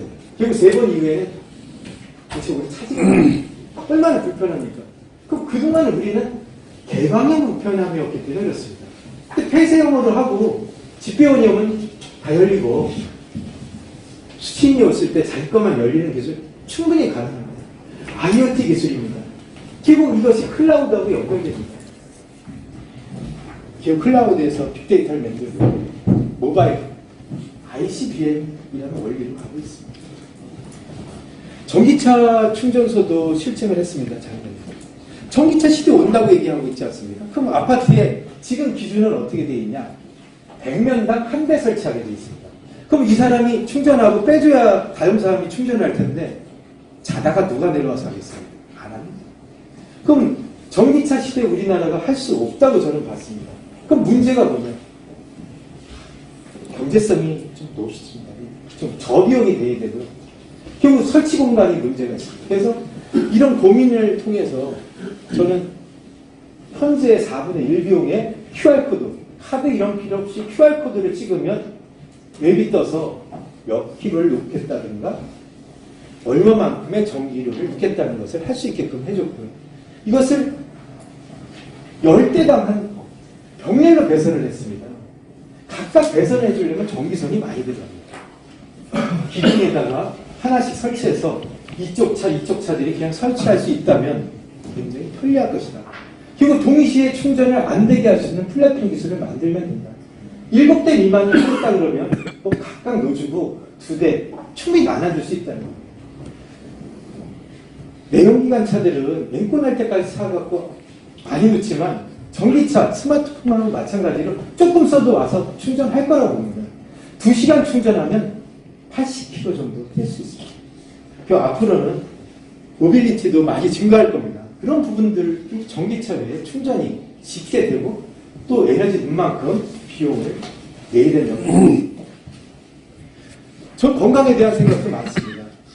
우리 건강의료비 노인들이 13년간 건강수명과 평균수명이 13년간이나 많은 돈이 나가고 있습니다. 그러나 운동, 30분만 운동을 시키면 7년으로 줄어든다는 통계가 나와 있습니다. 앞으로 이 재정적자 눈에 보이듯이 보이는데 어떻게 해결하냐. 종전에는 아파트나 이런 데 가서 헬스클럽 내 돈 주고 했는데 이제는 운동을 하면 보상을 받는 시기로 바뀌어야 된다는 겁니다. 그리고 젊은이들의 일자리 그냥 젊은 일자리가 아니라 내가 1시간 와서 노인들 케어를 해준다든가 아니 웃음 치료를 해준다든가 그런 부분을 통해서 10,000원씩 대가를 받아야 된다고 저는 생각합니다. 공동주택이기 때문에 가능하고요. 그런 비용을 페이백 해줘야 되는 시대가 될 거라고 보고 있습니다. 약통입니다. 노인들의 약통을 어떻게 먹을지 모르니까 이 부분을 갖고 하는 것이고 결국 운동, 사후 의료보험제도가 아니라 비포 케어 서비스가 필요하거든요. 운동, 젊은이들의 일자리, 그리고 보상, 위로도 보상, 이 보상 가진 걸 갖고 합동조합처럼 거기서 밥도 사 먹고 하는 시대가 될 거라고 생각하고 있습니다. 그러나 그런 부분이 결국은 IoT로 연장이 되어 있다고 보고 있습니다. 이제 주어진 시간이 한 13분 정도 남았습니다. 그러면 표준, 이런 제가 말씀드린 거는 뭐 더 많이 있는데 시간 관계상 이 정도 말씀을 드렸습니다. 그럼 이런 것들이 있는데 그럼 어떤 부분을 우리가 표준을 해야 될 것인가 한번 말씀을 드려보겠습니다. 아까 잠깐 말씀을 드렸는데요. 시간이 없어서 이 통신이 와이파이라는 통신을 쓸 수도 있고요. 직비, G웨이브, 블루투스 이런 통신을 쓸 수도 있습니다. 근데 보안이나 이런 부분을 가져가야 되기 때문에 어떤 통신을 할 것이냐. 칩 내부에 제가 이 스마트 밴드를 차고 있는데 이 밴드는 아직은 플랫폼하고 연동되지 않습니다. 스마트폰하고만 됩니다.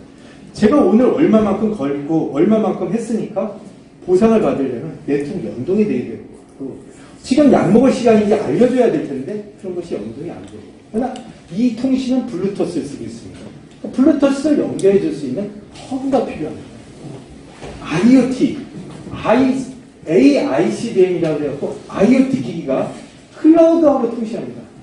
가전은 가전 클라우드, 헬스케어 클라우드하고 통신을 하게 될 겁니다. 결국 그것이 연동되거든요. IC, 여기에서 빅데이터를 만들고 빅데이터를 누군가 가공해서 더 많은 서비스를 해줄 거고요. 사람은 아직 직접 통신을 못하니까 모바일 할 겁니다. 그리고 앞으로는 몸에 착용하게 되죠. 그래서 이 홈 IoT 엣지 허브가 가장 중요한 요소라고 저는 보고 있습니다. 왜? 여기에 정보 보안이나 이런 부분을 가져갈 수 있으니까요. 그리고 업데이트. 계속 기술이 발전을 시키면 바꿔줘야 돼요. 월패드 같은 데는 바꿔줄 수가 없습니다. 그래서 이런 부분을 좀 말씀을 드리고 싶고요. 두 번째는 융복합을 어떻게 할 것이냐. 초진형, 초융합,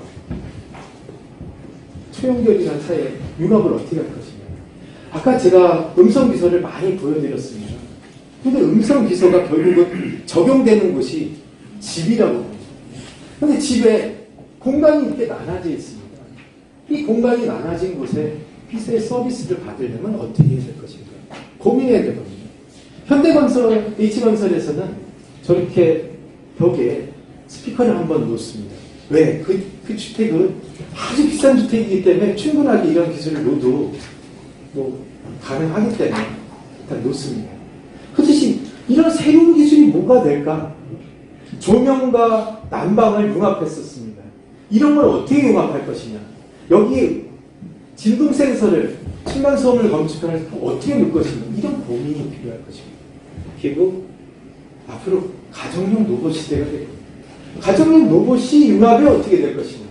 지금같이 이동하는 로봇일 거냐, 벽에 붙어있는 로봇일 것이냐, 어떤 부분을 할 것이냐, 우리는 홈에 대해서 고민을 해야 될 필요가 있다는 거죠. 결국 스마트 홈으로 가는 거죠. 그래서 저는 이런 전략이 필요하다. 특허. 글로벌 수출하려면 특허가 필요하고 그 다음에는 이게 잘 되는지 아닌지 R&D 지원을 해줘야 되고 한 1000세대, 2000세대의 실증 그리고 이게 잘 되면 마케팅을 확산시켜야 된다고 저는 보고 있습니다. 저는 그 스마트 시티에 대해서 많은 이제 좀 불만도 있고요. 이런 얘기도 많이 했습니다. 또 스마트 시티에도 집에 대한 문제점을 많이 얘기했지 않습니까? 그럼 스마트 시티에도 많은 문제가 있습니다. 그 중에 대포차가 있습니다. 대포차가 우리나라에 100만 대가 있다고 합니다. 그럼 지금 가다가 사고를 나도 이 대포차 도망갈 수도 있다고 합니다. 그럼 스마트 시티에 대포차가 없어야 되지 않나 이런 생각을 돈을 많이 들여서 하자는 건 아닙니다. 아파트마다 번호판을 이렇게 인식해서 데이터를 열어줍니다. 이 데이터, 경찰청의 대포차 데이터, 결국 이것이 개인정보일 수도 있으니까 암호화하는 기술을 만들어서 일치해갖고 잡는다 그러면 누가 아파트에 들어오겠습니까? 이 도시에 들어오겠습니까? 이런 기술을 빨리 해야 되는데 안 하고 있다는 거죠. 결국 이런 좀 어려운 분야이긴 하지만 가전사들은 자기 가전만 팔려고 했었습니다. 그러나 이제는 그리고 또 중소기업은 플랫폼이 없습니다. 플랫폼이 굉장히 어렵습니다. 비용도 많이 들어요. 누군가 공공이 플랫폼을 만들어줘야 되고 이 플랫폼들이 서로 연결될 수 있게끔 해줘야 될 필요가 있습니다. 그리고 빅데이터를 어떻게 활용할지를 생각해 봐야 될 거라고 보고 있습니다. 정부의 작년에 10만 세대 정도는 해야 되지 않냐. 빅데이터를 음성 서비스에 학습을 많이 한 기업이 오류율이 없습니다. 그렇듯이 이런 집에서 나오는 데이터를 많이 받아서 해야지 뭔가 새로운 비즈니스를 만들 수 있지 않나. 만 세대, 10만 세대 해봅시다라고 얘기했습니다. 근데 그게 그 R&D 작업은 나왔는데 뭐 400세대 정도 하다 보니까 실제적으로 400세대 사시는 분이 내 정보를 안 주는 분도 많습니다. 그럼 데이터 확산해 보기 어렵지 않습니다. 어느 집에 층간소음 센서는 어디 안 넣어줄 수 없지 않습니까? 어려운 점이 있습니다. 앞으로 응용 서비스, 기후, 안전 이런 서비스 많이 표준이 더 각각 세세한 것들이 표준이 필요하다고 보고 있고요. 해야 된다고 보고 있습니다. 결론으로 몇 가지 말씀을 드리겠습니다. 제가 많이들 보셨을 겁니다. 아틀라스.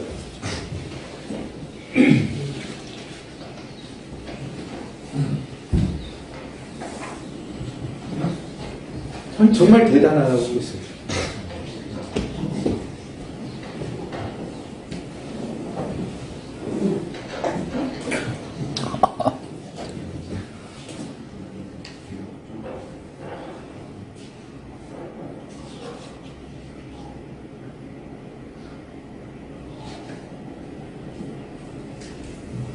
네, 이종 로봇입니다. 이건 이제 로봇을 가지고 가능하기에는 어려울 거라고 보고 있습니다. 예전에는 뭐 배터리도 없어서 이렇게 막 전기선도 깔고 있었는데 지금 이 정도로 갔습니다. 또 몇 년 전에 나온 영상입니다. 급격하게 변하는 시대가 아닌데 그럼 우리는 뭘 갖고 먹고 살까? 예를 하나 들어보겠습니다. 스마트 시티 하면 공공자전거 얘기 많이 합니다. 근데 우리나라 공공자전거는 스테이션만 통신이 됩니다. 그러니까 자전거를 쓰면 대부분 그 자전거 쓴 곳으로 반납을 해야 됩니다. 아니면 또 다른 스테이션에 세종이나 뭐 대전이나 가시면 같습니다. 여기 그 카이스트 애들이 바이서클이란 모임에서 학내 와이파이를 통해서 어디든지 자전거가 통신하는 기술을 만들었습니다. 얘들은 무려 2천만 원을 상금으로 장영실상을 받았습니다. 그러나 거기서 끝난 거죠. 여기 모바이크 기자 출신인 여자는 QR코드로 제가 QR코드 전기차 충전 장치도 여기서 벤치마킹인데 그게 통신으로 열리고 닫히게끔 했습니다. 2년 만에 1조 이상의 유지 컴퓨터가 됐습니다. 도전이 필요하다는 것이죠. 저희는 그 자동차를 제가 비유를 아까 처음 했는데 자동차가 지금까지 발전해서 뭐 첨단 시설이 들어가고 무인 운전이 되는 시대인데 많은 애로점을 겪었다는 겁니다. 적기조례라는 게 있을 겁니다.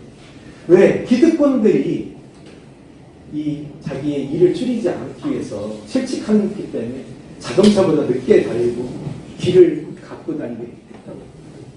저희 이제 시간이 없다고 보고 있습니다. 이런 4차 산업혁명에서 이런 일을 범하지 말아야 된다고 생각하고 있고 제가 지금까지는 뭐 IoT만 말씀을 드렸는데 스마트홈은 저는 이런 통신기술 좀 건축도 좀 하고 그러다 보니까 통신기술만 있는 건 아니다고 보고 있어요.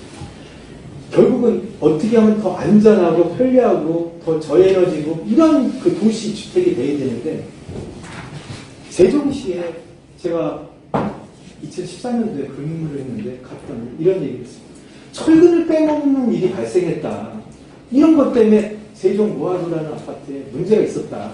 급했으면 좋겠다. 우리 포항에 지진이 났습니다. 지진 나기 전에 여기 철근이 몇 개 있었는지도 몰랐습니다. 그러나 나고 나니까 문제다. 그래서 이 문제 때문에 모든 영상을 이런 주요 부분은 다 동영상으로 저장하게끔 해놨습니다. 근데 실제 저장을 할까요? 많은 데이터.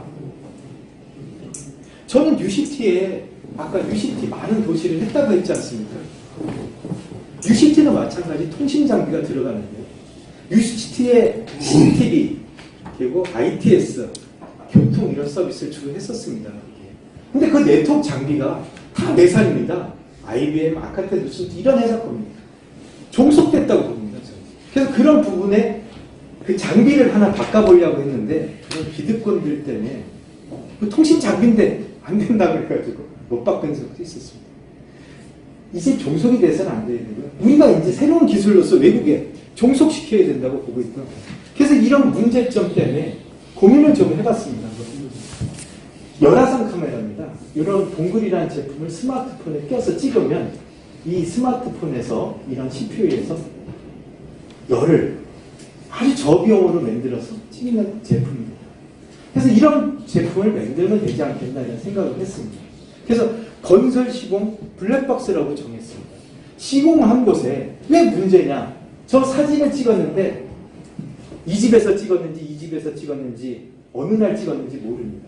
그러니까 다른 사진을 낼 수가 있다는 거예요. 그래서 3차원 좌표 정확한 어디 위치 그리고 누가 어느 현장에 찍었는지의 기술을 만들어 달라고 해서 연구를 했고 이제 어느 정도 발전됐습니다. 전 교통사고 나는 것도 이것을 다 찍어야 된다고 보고 있습니다. 그러면 그 데이터가 GIS와 연동돼서 어디에서 사고가 제일 많이 나는지 다 검출이 가능합니다. 새로운 비즈니스 모델을 만들 수 있습니다. 이 사고 어디에서 빼먹는지 알 수 있을 것입니다. 한번 보여드리면 지난번에 일기 때 한번 보여드리긴 했는데요. 이 통신이 당초에는 이렇게 꽂는 방식으로 했었습니다. 근데 이게 기술이 너무 막히다 보니까 이 핀이 다 틀려집니다. 그래서 그 핀이 없는 그 블루투스라는 통신을 썼고요. 이 통신으로서 여기 웹을 실행을 하면 이 웹에 의해서 이 스마트폰, IoT 단말기죠. 이 IoT 단말기가 스마트폰과 연결하고 이 스마트폰은 클라우드하고 연동됩니다. 그래서 저렇게 비용 때문에 비행 때문에 여기는 초음파 센서를 놓습니다. 초음파 센서를 가지고 이렇게 찍으면 이 찍은 상태에서 우리 자꾸 그러니까 우리 본부장님이 또 거리까지 측정해달라고 해서 이제 거리까지 했는데요. 이렇게 거리를 해놓고 이렇게 저장을 하면 이게 이제 플랫폼이 날아갑니다. 여기서 저기까지가 4.5m, 뭐 1.4 이런 식으로 나옵니다. 그래서 이 데이터를 플랫폼에 날리면 그 저장이 되는 기술입니다. 그러니까 그런 그 상상이 결국은 가능할 것이라고 보고 있습니다. 저는 이런 생각은 전 스마트폰에 대해서 애착도 많고 결국 일자리를 어떻게 만들 것이냐. 국민 스마트 시티를 체감하지 못하고 있습니다. 결국 스마트홈 일자리 만들면서 총각, 초연결, 초진행 사회를 만들어갈 수 있고 그것이 1000만 세대 정도 된다면 그걸 통해 안전, 가전, 건강, 복지, 에너지 많은 것에 파생되는 일자리들을 만들 것이고 이 콘센트처럼 꽂으면 혁신 성장의 마중물이 될 거라고 저는 생각합니다. 그래서 이 부분이 시간이 다 된 것 같습니다. 17년도에 제가 좀 혁신적인 하다 보니까 영일협회에서 지금 기사를 좀 해줬는데 마지막 장 표해드렸습니다. 고맙습니다.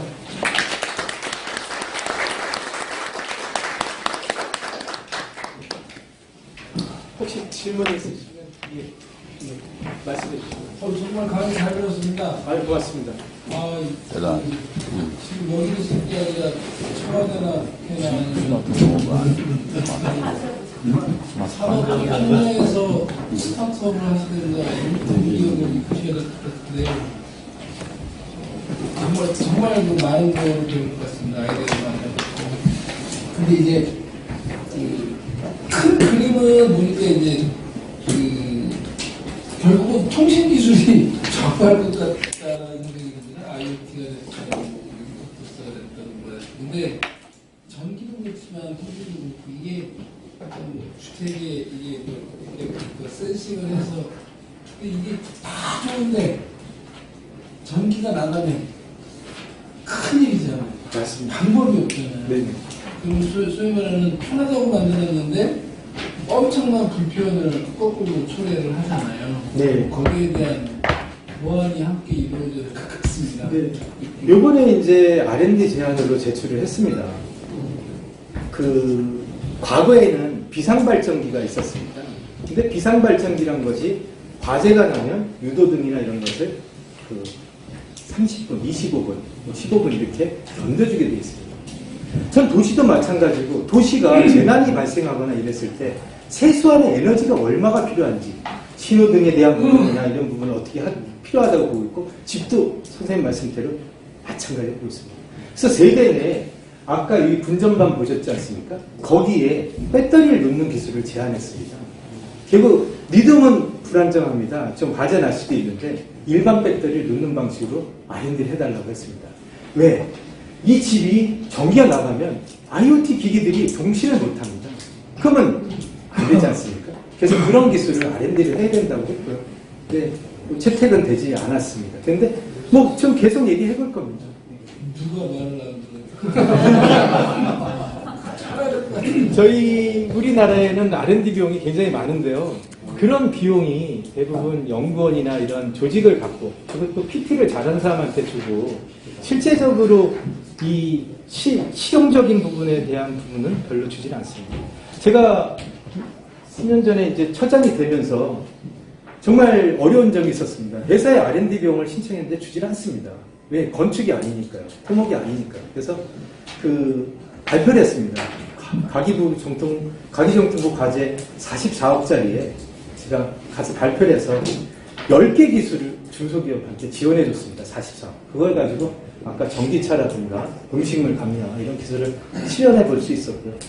전 그 기술이 더 발전돼서 그 기업들이 글로벌, 우리나라뿐만 아니라 전 세계에 기술을 팔아야 된다고 보고요. 그게 또 표준이 돼야 된다고 저는 생각하고 있습니다. 그게 된지 모르겠습니다. 네. 제가 질문 두 가지가 있습니다. 어제 저희들도 자율주행 자동차가 앞으로 얼마나 기능을 가져야 될 것이냐, 레벨 3, 레벨 4, 레벨 5에 대해서 얘기를 좀 나누는데요.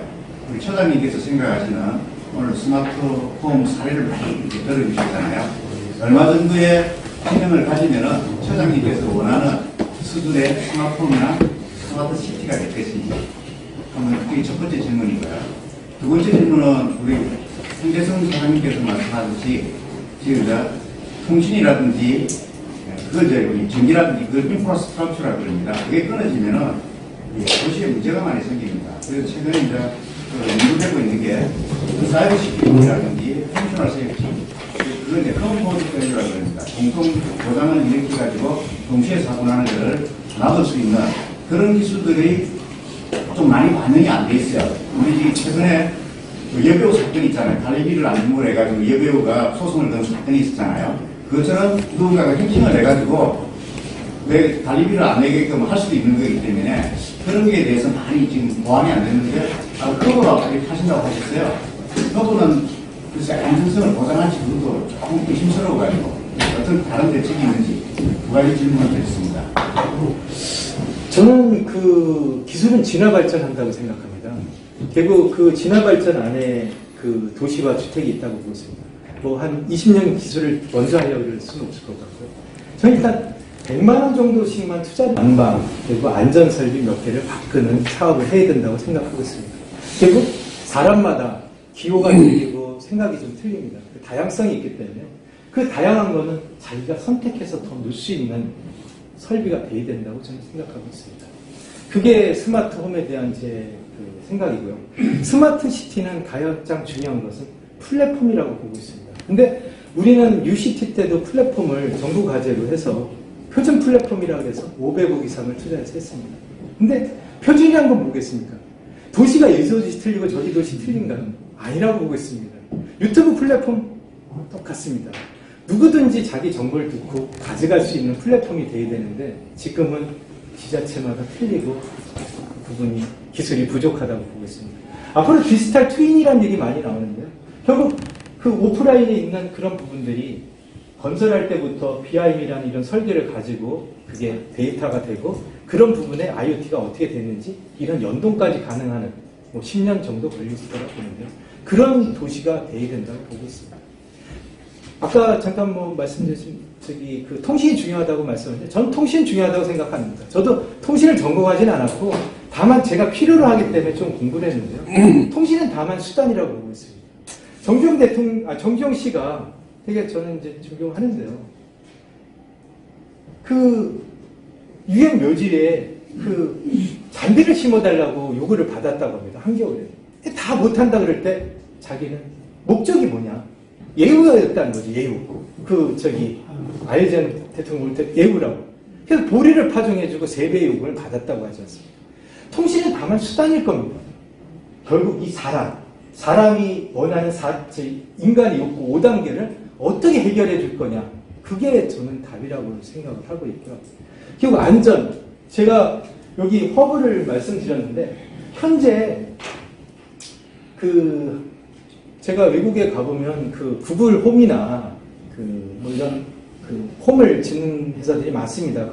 다국적 기업들이. 근데 그런 기업들이 각 제품들이 양판전에 파는데 왜 이게 활성화가 안 됐을까? 분명히 됐다면 우리나라도 사다가 썼을 텐데, 아까 베스트 제품 같은 거 썼을 텐데 왜 안 쓸까? 이런 생각을 했습니다. 세팅이 너무 어려워요. 그리고 보안에 문제가 있습니다. 그래서 우리나라의 어떤 기업은 이 집에 여기 1차적으로 방화벽에서 합니다.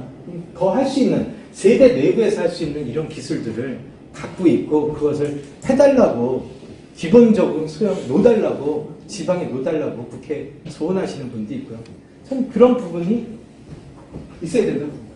전기는 들어와서 분전반이 핵심입니다. 분전반에서 전기가 분류되지 않습니까? 통신은 앞으로 이 허브가 중심이 될 겁니다. 이 허브를 15년 전에 어디에 놓여야 될까? 어떤 사람은 냉장고에 놓여야 된다고 했던 사람도 있고요. 어떤 사람은 로봇에 놓여야 된다고 했던 사람이 있고요. 각각 자기가 헤게모니의 주인공이 되려고 했습니다. 그러니까 결국은 다 안 됐고요. 월패드가 그냥 홈오토 위주로 됐습니다.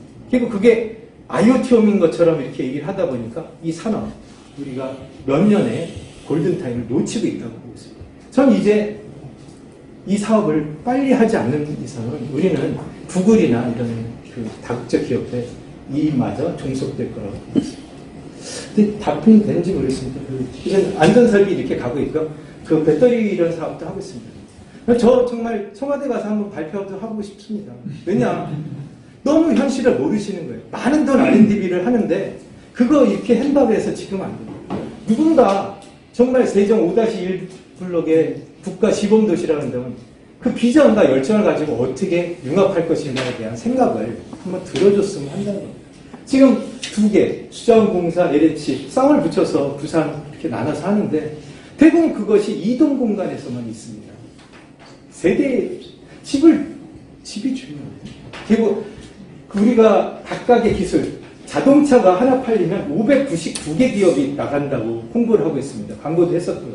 주택이 나가면 더 많은 기술이 나갈 거라고 봅니다. 그래서 저는 지금 고민해야 될 게 정부에서 뭐냐면, 쿠웨이트 신도시에 들어갈 거기에 모래나 시멘트, 철근을 팔지는 못할 겁니다. 비용이 많으니까요. 그러나 뭐를 팔을 것인가 우리가 고민하고, 그 팔 목록에 우리나라의 1등 기업이, 아니 2등 기업이 누군가 골라야 됩니다. 그 기업을 가지고 쿠웨이트 가서 그 기업이 후방효과를 만들어야지 되는데, 우리는 이 작은 기업들을 그냥 중소기업이 나눠주듯이, 결국 어느 회사를 지정하면 그 사람하고 무슨 관계가 있어? 아니면 왜 무슨 특정 제품 써? 이러다 보면 우리 4차 산업을 이길 수 없어요. 전 너무 그런 것이 답답합니다. 네, 질문이요. 말레이시아에 스마트 시티를 LH에서 시범도시 하나 만들고 있다고 들었는데요. 네. 지금 말씀하신 스마트폰 이런 것들이 좀 몇 가지가 적용되게 산다. 적용되어 있지 않습니다. 저희 회사는 8개 본부가 있습니다. 스마트 시티 경영부 이렇게 공공이 있는데, 저 같은 이제 저는 처장인데 전기 집중에서는 최고 높은 데까지 올라온 겁니다. 더 이상 올라갈 수가 없습니다. 저희는 이사나 뭐 이런 데 갈 수가 없습니다. 현재 인력이 한 6%뿐이 안 되는 거예요. 그래서 이런 부분이 필요하다. 그리고 빨리 이게 레퍼런스를 만들어야 되니까 실증을 합시다라고 얘기를 했는데, 그게 쉽게 적용이 좀 어려웠습니다. 그래서 지금 제가 여기서 보면, 예, 1년 반 걸렸습니다. 5,000세대입니다. 5,000세대. 제가 이 5,000세대를 임대주택 기준으로 좀 전에 단지 서버가 있는 형태에서 클라우드 방식으로 바꾸려고 하는데 거의 1년 반 걸렸고요. 5,000세대, 2019년도 입주하는 기축인거나 마찬가지입니다. 홈오토 설비 없었고요. 그런 곳에 우선 IoT 서비스를 해보자. 저비용으로. 그래서 5,000세대 발주했고요. 지금 렌더를 잡고 있습니다. 거기에 안 들어가 있습니다. 저는 이제 제가 이제 그런 얘기도 많이 하는데 쿠웨이트에 120평짜리 집이 어떤 형태인지 알아야 제가 에어컨을 어떻게 넣고 거기에 가전제품을 어떻게 넣고 이렇게 얘기를 할 거 아니겠습니까? 그리고 사장님한테 그런 말씀도 드렸습니다. 빨리 전시장을 해서 모델하우스 하기 전에 전시장을 해서 쿠웨이트 애들이 와우 할 수 있는 게 무엇이냐. 걔네 더워서 모래에 주로 갑니다. 뭐 쇼핑몰에 주로 있는데 거기 가서 뭐가 제가 가보니까요. 이 사람들은 돈 소득 수준은 많은데 경험을 못 해봤어요. 집에 가면 신발이 널려 있고요. 그 주방기구나 이런 것도 뭐 이렇게 관리가 제대로 안 돼 있습니다. 못 봤어요. 근데 젊은 사람들은 외국 여행을 하다 보니까 그걸 원합니다. 그래서 우리가 45,000세대는 젊은이들 그리고 그 인터뷰도 해봤습니다. 제가 지금 열정이 많아가지고 그 출장 가서 거기 젊은 사람하고 이렇게 물어봤습니다. 너가 원하는 게 뭐냐? 현재 전기료를 안 냅니다. 그 사람들은. 근데 2세대인데 내는데 그래도 그 사람들 젊은 사람들 에너지에 대한 생각도 있고요. 그리고 자기 노망이라는 그 야자 나무를 하나 심고 싶답니다. 근데 그럼 심으면 되지. 전기료도 안 내고 안 내는데 물에 염분이 많아서 못 심는 거예요. 그래서 빨리 우리가 지금이라도 가서 나무 근처 자리지 않습니까? 빨리 심어야 된다 나는. 그렇게 얘기를 하고 있는데 그게 뭐 그냥 메아리로는 아직 안 되고 있습니다. 네, 제가 시간이 너무 많이 된 것 같은데 고맙습니다.